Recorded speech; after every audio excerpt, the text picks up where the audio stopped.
నమస్కారం PVB news కి స్వాగతం. హెడ్లైన్ చూద్దాం.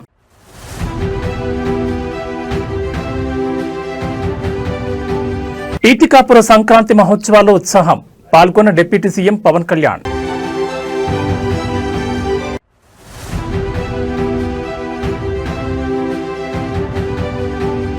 వర్సిటీ భూములపై కాంగ్రెస్ సర్కార్ కుట్రలు, కాంగ్రెస్ ప్రభుత్వంపై కేటీఆర్ సంచలన ఆరోపణలు.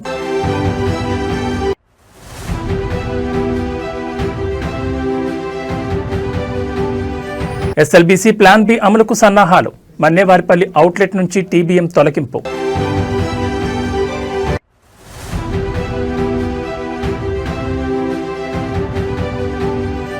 నల్గొండ జిల్లాలో ఘోర రోడ్డు ప్రమాదం, అక్కడికక్కడే ముగ్గురు దుర్మరణం.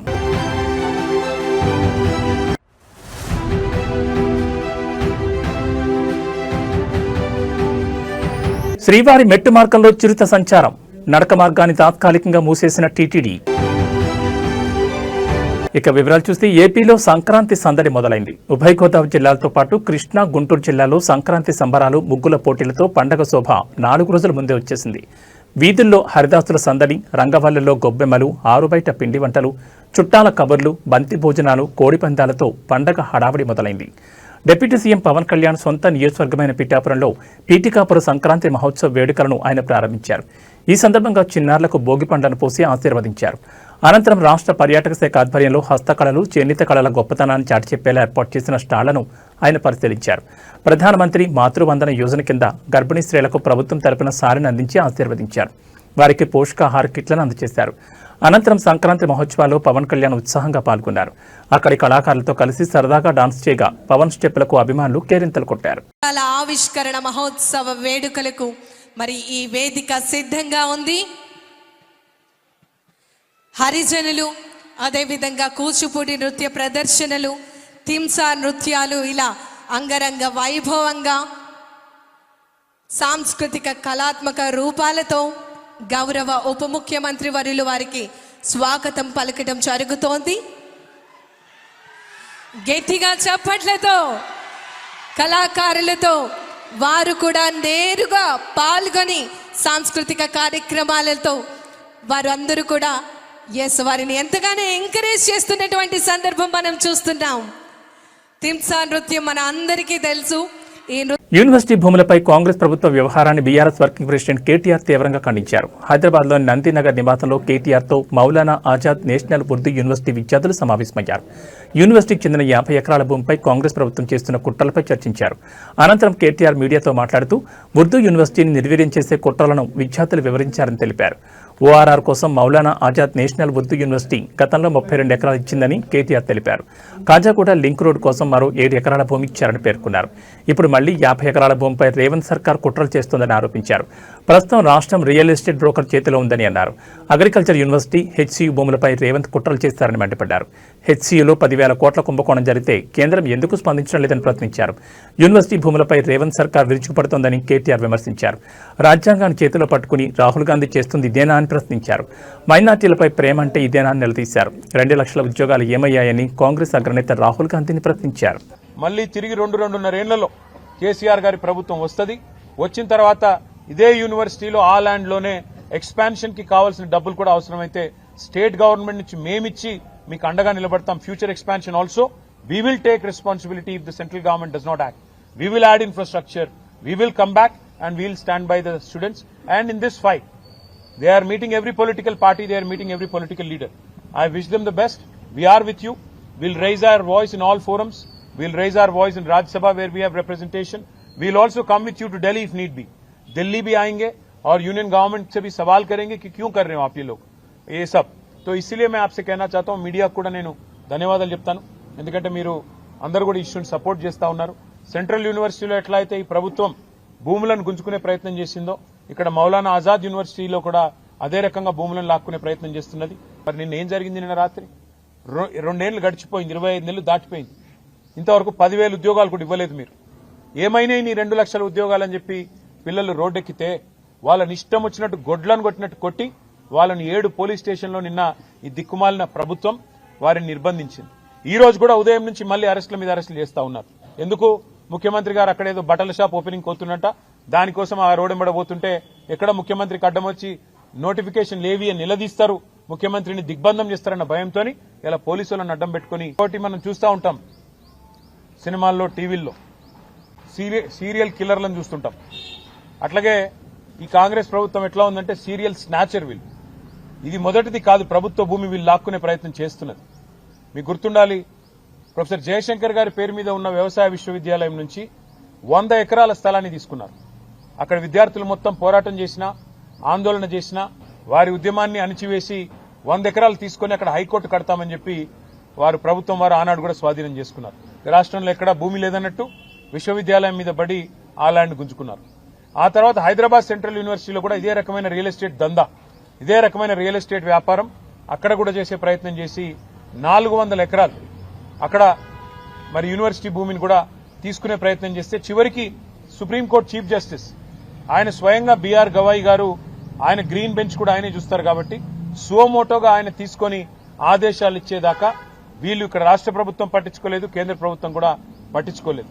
సెంట్రల్ యూనివర్సిటీ భూమి అయినప్పటికీ కేంద్రము స్పందించలేదు. ఇక్కడ రాష్ట్రం అయితే ఒక రియల్ ఎస్టేట్ బ్రోకర్ చేతిలో ఉంది కాబట్టి రాష్ట్రం ఎట్లాగూ వాళ్లే హరాస్మెంట్ చేస్తున్నారు కాబట్టి వాళ్ళు స్వయంగా పట్టించుకోలేదు. కానీ సుప్రీంకోర్టు ఇన్వాల్వ్ అయిన తర్వాత నిజంగా ఒక బాధాకరమైన సంఘటన జరిగింది. సుప్రీంకోర్టు ఇన్వాల్వ్ అయ్యి ఒక సెంట్రల్ ఎంపవర్డ్ కమిటీని వేసిన తర్వాత ఆ కమిటీ చెప్పింది స్పష్టంగా 10,000 కోట్ల కుంభకోణం. అశోక్ నగర్ లో సినిమా థియేటర్ ప్రారంభోత్సవానికి వెళ్తున్న ముఖ్యమంత్రి రేవంత్ రెడ్డిపై మాజీ మంత్రి హరీష్ రావు తీవ్రస్థాయిలో విమర్శలు గుప్పించారు. వినోద కార్యక్రమాలకు వెళ్తున్న ముఖ్యమంత్రికి అదే ప్రాంతంలో ఉన్న నిరుద్యోగుల ఆవేదన వినిపించడం లేదని ఆయన ప్రశ్నించారు. హరీష్ రావు రేవంత్ రెడ్డికి సూటుగా సవాల్ విసిరారు. ఎన్నికల సమయంలో ఇదే అశోక్ నగర్ కు రాహుల్ గాంధీతో కలిసి వచ్చి అధికారంలోకి వచ్చిన మొదటి ఏడాదిలోనే 2 లక్షల ఉద్యోగాలు ఇస్తామని హామీ ఇచ్చారు. ఇప్పుడు అదే అశోక్ నగర్ కు వస్తూ నిరుద్యోగులను కలిసే ధైర్యం మీకుందా అని నిలదీశారు. థియేటర్ పక్కనే ఉన్న సెంట్రల్ లైబ్రరీకి వెళ్లి అక్కడ ఉద్యోగాల కోసం వేచి చూస్తున్న నిరుద్యోగుల పరిస్థితిని చూడాలని రేవంత్ రెడ్డి సూచించారు. అసెంబ్లీలో మంత్రి శ్రీధర్ బాబు అందరికీ ప్రభుత్వ ఉద్యోగాలు ఇవ్వలేమని చెప్పడం నిరుద్యోగులను వంచడమేనన్నారు. బట్టి విక్రమార్క ప్రకటించిన జాబ్ క్యాలెండర్ ఒక జాబ్లెస్ క్యాలెండర్ గా మిగిలిపోయిందని ఎద్దేవా చేశారు. ఇవాళ రేవంత్ రెడ్డి గారు ఒక సినిమా థియేటర్ ఓపెనింగ్ పోతున్నారు. పోనీ మంచిదే, సినిమా టాకీస్ ఎవరు అశోక్ నగర్ లో పిలిచిందట, ఇబ్బంది కత్తిరించినందుకు అశోక్ నగర్ కు పోతున్నారు cinema talkies inauguration. Revanth Reddy మరి పోతున్నావు అశోక్ నగర్ కానీ మరి ఎలక్షన్ల ముందు అదే అశోక్ నగర్ లో సెంట్రల్ లైబ్రరీకి పోయినావు, యాదుకుందా? నువ్వు రాహుల్ గాంధీ కలిసి అశోక్ నగర్ లో ఆ సినిమా టాకీస్ పక్కకే సెంట్రల్ లైబ్రరీ ఉంటుంది. అక్కడ మెట్ల మీద కూర్చొని బిడ్డ మాకు గవర్నమెంట్ వచ్చేటట్టు చేయి, మా గవర్నమెంట్ వస్తే కాంగ్రెస్ ప్రభుత్వం రాగానే 2 లక్షల ఉద్యోగాలు ఒకటే ఏడాది ఇస్తా అని మాట ఇచ్చేచ్చినావు. మరొక్కసారి పోయిరారా అందాక సినిమా టాకీస్ రిబ్బన్ కత్తిరించినాక ఒక్కసారి అశోక్ నగర్ సెంట్రల్ లైబ్రరీకి పోయిరారాదు. పోయి ఏం చేసినావో వాళ్ళకి ఇచ్చిన మాట ఏందో ఒక్కసారి మాట్లాడు. నిన్న దిల్సుఖ్ నగర్ లో పిల్లలంతా రోడ్ల మీదకి వచ్చి ధర్నా చేసాం. ఎన్నికల ముందు కాంగ్రెస్ వాళ్ళేమో 2 లక్షల ఉద్యోగాలు ఏడాది ఇస్తాం, గవర్నమెంట్ ఉద్యోగాలు ఇస్తామన్నారు. నిన్న అసెంబ్లీలో మంత్రి శ్రీధర్ బాబు గారు చెప్తున్నారు, గవర్నమెంట్ ఉద్యోగాలు ఏడుంటాయి బై, ప్రైవేట్ లో నౌకరు చేసుకోపోయి అందరికి గవర్నమెంట్ ఉద్యోగాలు ఇచ్చి సాధ్యమవుతుందా, ఇది కాదు అని చేతులు ఎత్తేసాడు. బట్టి విక్రమార్క గారేమో జాబ్ క్యాలెండర్ పెట్టి జాబ్లెస్ క్యాలెండర్ చేసేసిండు దాన్ని. మరి ఇప్పుడు అశోక్ నగర్ కు రేవంత్ రెడ్డి గారు సినిమా టాకీస్ ఇనాగ్రేషన్ పోతే 1000 మంది పోలీసు వాళ్ళని పెట్టిరట. ఏదైనా సందులకెళ్ళి పొలాలు అత్తారేమో అడుగుతారేమో అని 1000 మంది పోలీసు వాళ్ళని పెట్టుకుని సినిమా టాకీస్ ఇనాగ్రేషన్ పోతుండే. ఇప్పుడు నిన్న మొన్న దిల్సుఖ్ నగర్ లో పిల్లలు పాపం ఏమైనాయి మా 2 లక్షల ఉద్యోగాలు, ఏమైంది మా జాబ్ క్యాలెండర్ అని అడిగితే వాళ్ళ ఈపులని వాయగొట్టేసి బూతులు. సంగారెడ్డి జిల్లా కొల్లూరులో 9 ఎకరాలకు పైగా భూమిని కబ్జా చేసేందుకు యత్నించారు కొందరు వ్యక్తులు. రాత్రికి రాత్రి 200 మందికి పైగా దుండగులు ప్రైవేట్ భూమి వద్దకు చేరుకున్నారు. కంటైనర్, నేమ్ బోట్లు, రేలింగ్ పైపులతో డీసీఎం, ట్రాలీ, ఆటోలు అర్ధరాత్రి వేళ వచ్చి హల్చల్ చేశారు. జేసీబీల సహాయంతో ప్రహారీ గోడలు తొలగించి రేలింగ్ పైపులను పాతిన వైనం కనిపిస్తోంది. దుండగులు సెక్యూరిటీ గార్డులను కిడ్నాప్ చేసి నార్సింగ్ వద్ద వదిలేసి వచ్చారు. మరో వాచ్మెన్ దంపతులపై దాడి చేసి చంపుతామని బెదిరింపులకు పాల్పడ్డారు. G Madhavi wife of Bhagavanth రెడ్డికి చెందిన సర్వే నెంబర్ 192/9లోని 5.12 గుంటల భూమి, చెదలవాడ శ్రీనివాస్ చెందిన 4 ఎకరాల భూమి ఉన్నట్లు అధికారులు గుర్తించారు. వదిలిపెట్టిన సెక్యూరిటీ గార్డుల ద్వారా సమాచారం అందుకున్న సూపర్వైజర్ పోలీసులకు సమాచారం ఇవ్వడంతో కొల్లూరు పోలీసులు ఘటనా స్థలానికి చేరుకున్నారు. రాత్రి దాదాపు 20 మంది మహిళలు, 12 మంది పురుషులను అదుపులోకి తీసుకున్నట్లు కొల్లూరు పోలీసులు తెలిపారు.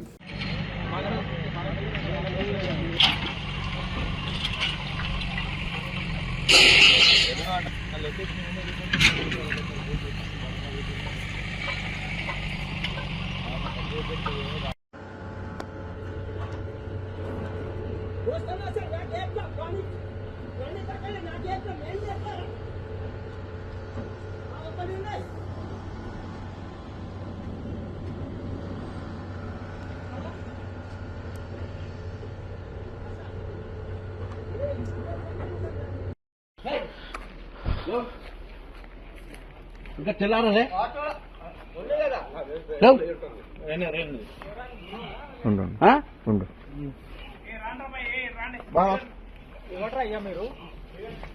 మీద ఆటో అవును సార్ అవును. తిరుమలలో మందు బాటిల్స్ లభ్యమైన విషయంలో ఇప్పటికే కేసు నమోదైంది. వైసీపీ చెందిన కోటి అనే కార్యకర్తతో పాటు ఓ మీడియా ప్రతినిధిని పోలీసులు అరెస్ట్ చేసిన విషయం తెలిసిందే. అయితే కోటి అనే వ్యక్తి టీటీడీ మాజీ చైర్మన్ వైసీపీ నేత భూమన కరుణాకర్ రెడ్డి అనుచరుడని కూటమి నేతలు ఆరోపిస్తున్నారు. మద్యం బాటిళ్ల వివాదం వైసీపీ కుట్రగా పేర్కొంటూ విమర్శల వర్షాన్ని కురిపిస్తున్నారు. దీనిపై భూమన కరుణాకర్ రెడ్డి స్పందిస్తూ శుక్రవారం మీడియాతో మాట్లాడారు. కూటమి ప్రభుత్వం తిరుమల పవిత్రతను దెబ్బతీస్తోందని భూమన ఆరోపించారు. మద్యం బాటిళ్లు లభ్యం అవడం వెనుక వైసీపీ పాత్ర ఉందనేది అవాస్తవమన్నారు. తప్పుడు కేసులు బనాయించి భయపెట్టే ప్రయత్నం చేస్తున్నారని విమర్శించారు. బిఎన్ఎస్ సెక్షన్ 152 కింద కేసు కట్టడం అత్యంత దారుణంగా అభివర్ణించారు. న్యాయమూర్తులు ఉన్నారు కాబట్టి తాము బతికిపోతున్నామన్నారు. లేదంటే వైసీపీ నేతలు కార్యకర్తలు జైళ్లే ఆవాసాలుగా మారేవన్నారు. ప్రస్తుతం TTD chairman BR Naidu private సైన్యాన్ని నిర్వహిస్తున్నారని అనుమానం వ్యక్తం చేశారు. వారే మద్యం తాగి బాటిళ్లను అక్కడ పడేశారని ఆరోపణలు గుప్పించారు. 25 గోను సంచుల నిండా మద్యం బాటిల్ బయటపడిన విషయం నిజం కాదా అని ఆయన కూటమి ప్రభుత్వాన్ని ప్రశ్నించారు. మద్యం బాటిళ్లు వేసింది వైసీపీ కార్యకర్తనే అయితే దూరం నుంచి ఉన్న సీసీటీవీ ఫుటేజ్ కాకుండా దగ్గరగా ఉన్న సీసీటీవీ ఫుటేజ్ విడుదల చేయాలని సీఎం చంద్రబాబుకు సవాల్ విసిరారు.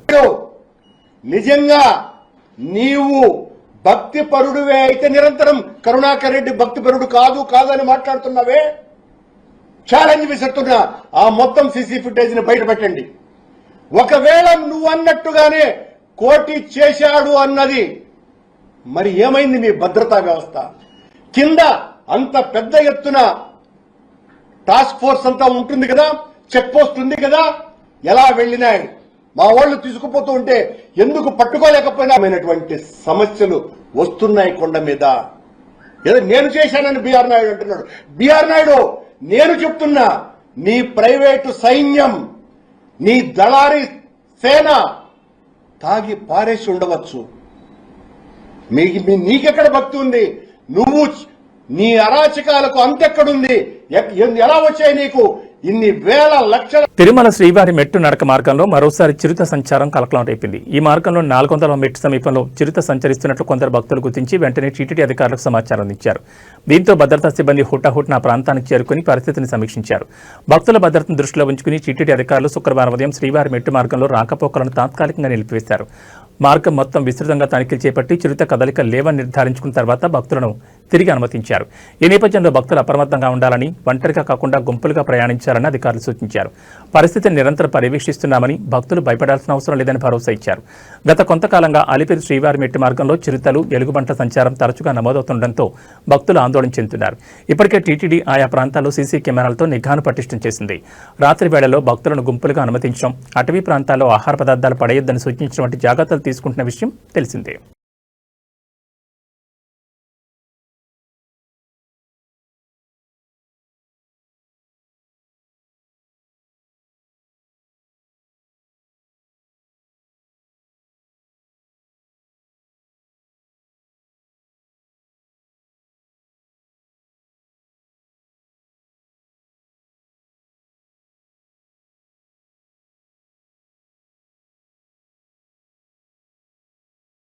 ఏళ్లుగా పెండింగ్లో ఉన్న శ్రీశైలం ఎడమగట్టు కాలువ సొరంగ మార్గం పనులను పూర్తి చేసేందుకు తెలంగాణ ప్రభుత్వం ప్లాన్ బి అమలు చేయబోతోంది. సాంకేతిక సమస్యలు, భౌగోళిక అడ్డంకుల దృష్ట్యా ఇప్పటి వరకు కొనసాగించిన టన్నెల్ బోరింగ్ మెషిన్ పద్ధతిని పక్కన పెట్టనుంది. సొరంగం తవ్వకంలో ఎదురవుతున్న అవాంతరాలను అధిగమించేందుకు ఇకపై డ్రిల్లింగ్ అండ్ బ్లాస్టింగ్ పద్ధతిని అనుసరించాలని అధికారులు ప్రభుత్వానికి విన్నవించారు. ఈ మేరకు ఇప్పటికే మన్నేవారిపల్లి అవుట్లెట్ వైపు ఉన్న భారీ టన్నెల్ బోరింగ్ మెషిన్ తొలగించే ప్రక్రియను కూడా విజయవంతంగా పూర్తి చేశారు. ఈ యంత్రాన్ని బయటకు తీసేందుకు ఇంజనీర్లు, సిబ్బంది సుమారు 4 రోజుల పాటు శ్రమించాల్సి వచ్చింది. గత ఏడాది ఫిబ్రవరిలో దోమలపెంట ఇన్లెట్ వైపు సొరంగం లోపల జరిగిన ఘోర ప్రమాదం కారణంగా పనులు పూర్తిగా నిలిచిపోయాయి. ఆ సమయంలో యంత్రాలు ఇరుక్కుపోవడం, భౌగోళికంగా రాళ్ల స్వభావం అనుకూలించకపోవడంతో ప్రాజెక్టు భవిష్యత్ ప్రశ్నార్థకంగా మారింది. 2 వైపులా పనులు ఆగిపోవడంతో ప్రభుత్వం ప్రత్యామ్నాయ మార్గాలపై దృష్టి సారించింది. సొరంగం మార్గంలో ఉన్న శిలల పటుత్వం, భూగర్భ జలాల ఉనికిని తెలుసుకునేందుకు ప్రభుత్వం ఇటీవల హెలిబోర్న్ మ్యాగ్నెటిక్ జియోఫిజికల్ సర్వే నిర్వహించింది. ఈ సర్వే నివేదిక అధికారులకు అందడంతో దాని ఆధారంగా తవ్వక పనులను పునఃప్రారంభించేందుకు సిద్ధమయ్యారు. కొత్త పద్ధతిలో పనులు చేపడితే తక్కువ సమయంలోనే మిగిలిన తవ్వకాలు పూర్తి చేయొచ్చని నిపుణులు భావిస్తున్నారు.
रास्ता दिख रहा है साहब उधर?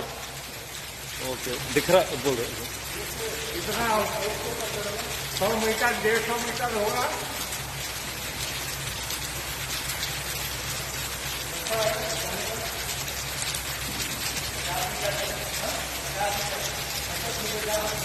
पचास मीटर तक है।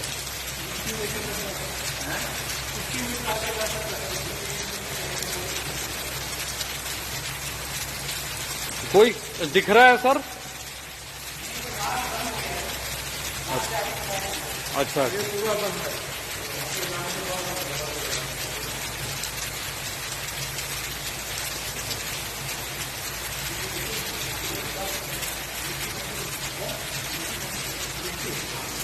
सब मिट्टी भरी हुई है। ओके, हाँ।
ये ब्लोअर का भी हो सकता है सर, वो आवाज में ब्लोअर आगे लहरा रहा हो ऐसे और दूर तक।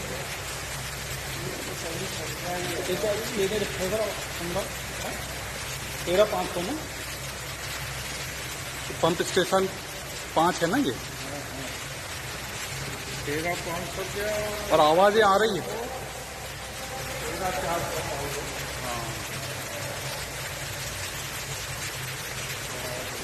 मनोज, श्रीनिवास,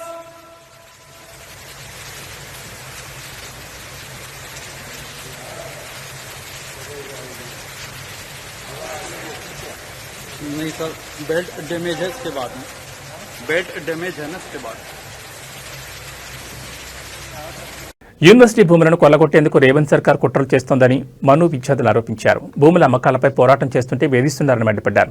యూనివర్సిటీ భూముల జోలికొస్తే ఊరుకునేది లేదని హెచ్చరించారు. యూనివర్సిటీలో రియల్ ఎస్టేట్ దందా చేస్తే సహించమని వార్నింగ్ ఇచ్చారు. రాజ్యాంగం పట్టుకుని తిరిగేవాళ్లు విద్యార్థులకు అన్యాయంపై స్పందించారా అని ప్రశ్నించారు. హైదరాబాద్ నందినగర్లో నివాసంలో కేటీఆర్తో సమావేశం అనంతరం మను విద్యార్థులు మీడియాతో మాట్లాడారు. రేవంత్ సర్కార్ కుట్రలపై ఆందోళన తీవ్రతరం చేస్తామని హెచ్చరించారు. ఈ వ్యవహారంపై ఎంపీలందరూ వెంటనే స్పందించాలని డిమాండ్ చేశారు. మను భూములపై అధికారులు రాతపూర్వకంగా సమాధానం ఇవ్వాలన్నారు. లేదంటే దేశవ్యాప్తంగా ఆందోళన తీవ్రతరం చేస్తామని హెచ్చరించారు. అన్ని యూనివర్సిటీల విద్యార్థులతో కలిసి పోరాటాన్ని ఉధృతం చేస్తామని తెలిపారు. మను వర్సిటీలో జరుగుతున్న కుట్రలపై కేంద్రం స్పందించాలని డిమాండ్ చేశారు. आप हमको रेवेन्यू जनरेशन की निगाह से देखना बंद करिए, पहली चीज। दूसरी चीज, रियल एस्टेट का बिजनेस आपको करना है तो कैंपसेस से बाहर करने की कोशिश कीजिए। तीसरी चीज, आप ये हमसे सवाल करके ये कह रहे हैं, यहाँ के टूरिज्म मिनिस्टर का बयान आया कि ये एक रूटीन सर्वे है, हम इससे किसी तरह का हंगामा नहीं चाह रहे हैं, लेकिन यही सेम पैटर्न आपने एचसीयू में अपनाया था। अभी बिजनेस का एक स्कूल है, उसमें आप अपना रहे हैं। कहने का मतलब ये है कि तेलंगाना की बुनियाद जिस शर्त पर हुई थी और जिन कुर्बानियों के बाद ये तेलंगाना बना था, वो ये कतई नहीं था कि आप जो है इस हिंदुस्तान को जबानों की बुनियाद पर भी बांटेंगे, रियल एस्टेट की नजरों से भी बांटेंगे, रेवेन्यू जनरेट नहीं हो रहा तो उस बुनियाद पर भी बांटेंगे। और आखिरी चीज ये कि मानू ने जब ये नोटिस देखा और उन्होंने ये देखा कि सारे ग्रुप्स को उन्होंने यूनाइट किया और एक पब्लिक कॉल दी। जब हमने पब्लिक कॉल दी तो हमको थ्रेट किया गया, अननोन नंबरों से मुझे थ्रेट्स आए हैं। ऐसे लोगों की तरफ से थ्रेट्स आए हैं कि आपको आगे का कैरियर नहीं देखना है क्या? आप पीएचडी के बाद कुछ नहीं करना चाहते हैं क्या? हमें मालूम है आप कहाँ रहते हैं।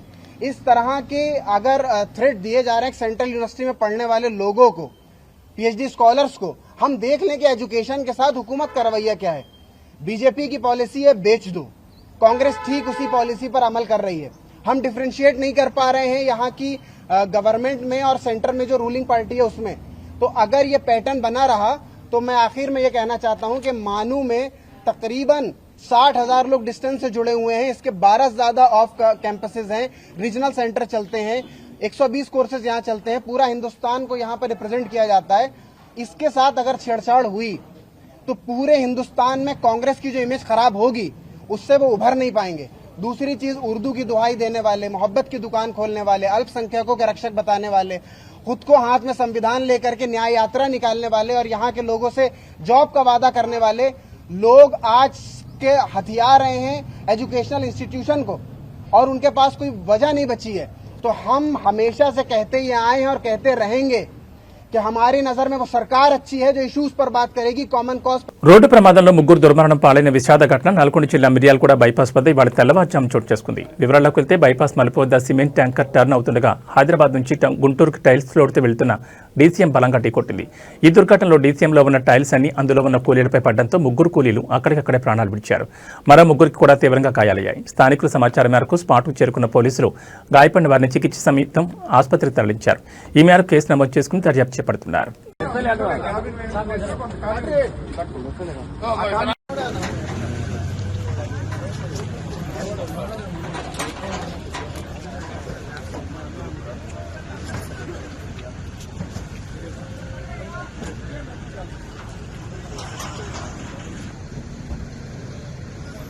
మహబూబాబాద్ జిల్లాలో అగ్ని ప్రమాదం జరిగింది. మరిపేట మండల కేంద్రంలోని హనీ 7 హిల్స్ బార్ అండ్ రెస్టారెంట్లో మంటలు చెలరేగాయి.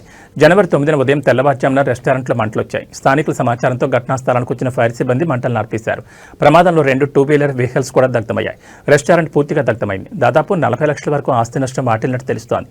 విద్యుత్ షార్ట్ సర్క్యూట్తో ప్రమాదం జరిగినట్టు తెలుస్తోంది. కేసు నమోదు చేసుకుని దర్యాప్తు చేస్తున్నారు పోలీసులు.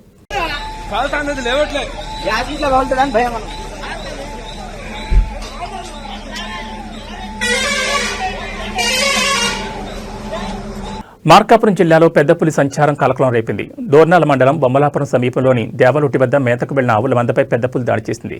ఈ దాడిలో ఒక ఆవు తీవ్రంగా గాయపడింది. గమనించిన పశువుల కాపరి కేకలు వేయడంతో ఆవును వదిలేసిన పులి ఒక్కసారిగా కాపరిపై దూసుకెళ్లింది. ఇంతలో కొన్న వారంతా కర్రలతో బెదిరించడం అక్కడి నుంచి జారుకుంది. ఈ ఘటన స్థానికంగా తీవ్ర భయాందోళన రేకెత్తించింది. గ్రామ సమీపంలోని పొలాల వద్ద పెద్ద పులి సంచరిస్తుండటంతో రాత్రి వేళ పంటల కాపలా వెళ్లేందుకు రైతులు భయభ్రాంతులకు గురవుతున్నారు. కరెక్టే కానీ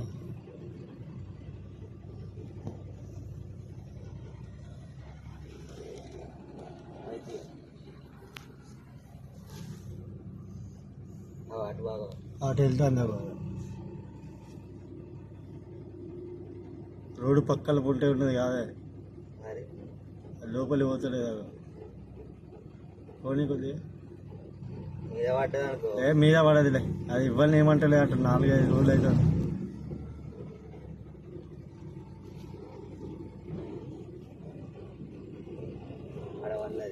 ఉన్నదా?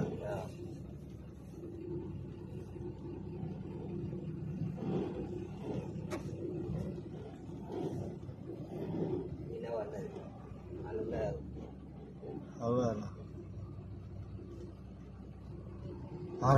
ఆరన్ కొట్టు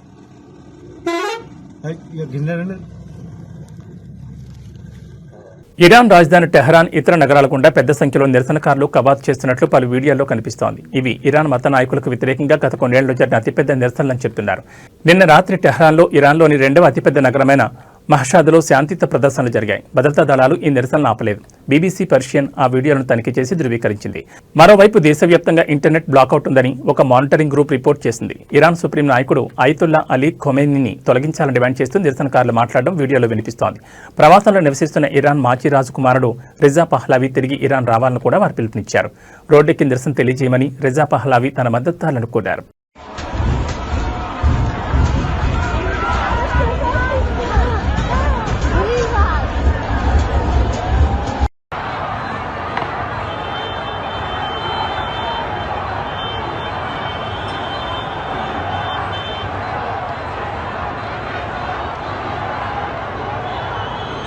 ఇవి ఈ బులెటిన్ విశేషాలు. మరో బులెటిన్లో మళ్ళీ కలుసుకుందాం. నమస్కారం.